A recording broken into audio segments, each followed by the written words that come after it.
And you know what killed is I said, it was a whole church full of Scientologists. And I went, I got to tell you, when I said yes to doing this thing, all my friends said, at the Scientology Center? I said, yeah. And they all said, be careful. And everybody kind of laughed. And I said, I know, they might tie me to a chair and make me take responsibility for myself.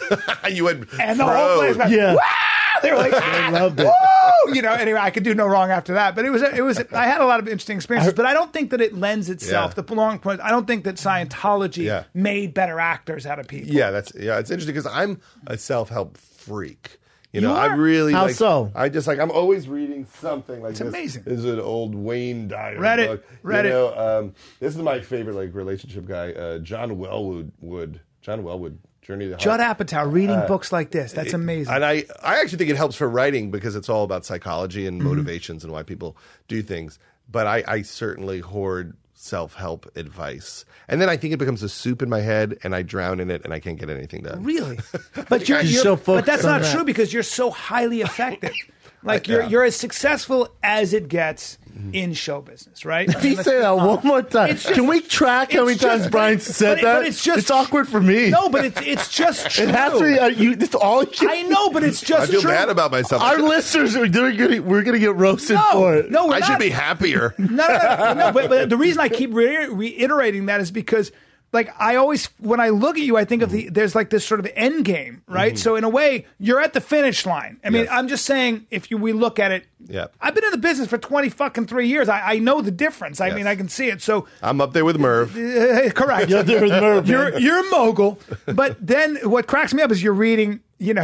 Yes. Well, I think we're all mentally. What are you going to hanging- learn there? We're all mentally hanging by a thread. Yeah, I don't. Did you expect when he come in like, made it? What's up, bitches? Well, here's a bars of gold. No, who needs cash? I just think the discussion lies in that space where it's like, okay, made it right on paper, yet you feel like there's so much work to be done. That's why it cracks me up when I see you with your notebook after doing a set, and you're literally. You're walking. You look like one of those nerds from school with your books. Like I want to push you into the That's how I wall. feel. And you're like I'm not this. saying this to make this awkward. Right. I expect that out of you. Like when I saw you at the Comedy Store, you're writing. I've been sad if you weren't doing that. Like when I see Joe Rogan, he's recording every set. I expect that out of those guys. When I see Bill Burr going, you better be fucking 2 hours, 3 hours a day writing. I expect that out of you guys.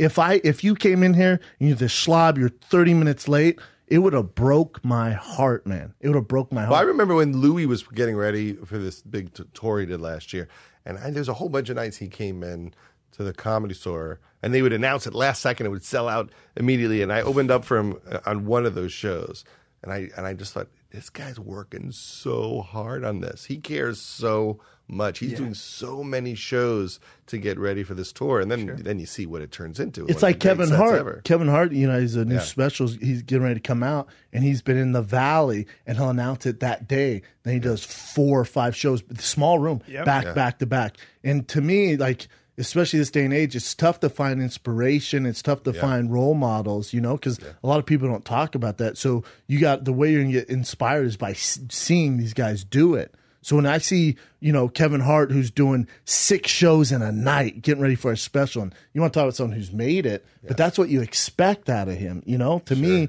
that's so cool to see. 6 shows in a night. Nuts. But are they? That's crazy. I don't know about that, but yeah, Nuts. Yeah, but are they reading self-help? I love that you're reading. Well, the Kevin Hart self-help wrote a self-help book. He has a new book, and it's I read it. basically Yeah, a self-help book. Yeah. It's advice from Kevin, and he is a beast. He was like that. I mean, I did a pilot with him in the year 2000. I as soon as he moved to L.A., his manager Dave Becky said, "Oh, you got to know Kevin." I love Dave. And he was a kid. We did a pilot together. It was him as a young wannabe actor comedian, and Jason Segel as a young wannabe actor, and Amy Jason Poehler as a Segel. young wannabe actress living in the Valley. It was called North Hollywood, and I'm sold. January Jones was in it, Was that ABC? and it was ABC. And then I remember when Amy got that. and it didn't get picked up. Yeah. And the joke of the whole episode, the whole show was it was a young Kevin Hart who kept talking about how giant he was going to be. And he kept that was his joke his shtick. thing. Yeah. He's like, I'm going to be like Chris Tucker, except you can't understand him. He talks too fast. But me, you can understand me. So I'm going to be bigger than Chris Tucker because you can understand me. You can't understand him. And then it didn't go.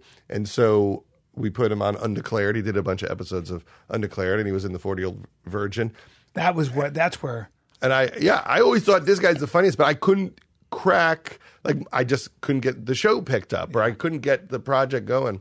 And so it's amazing to see how hard that guy worked to make it most successful tour of all time. Still.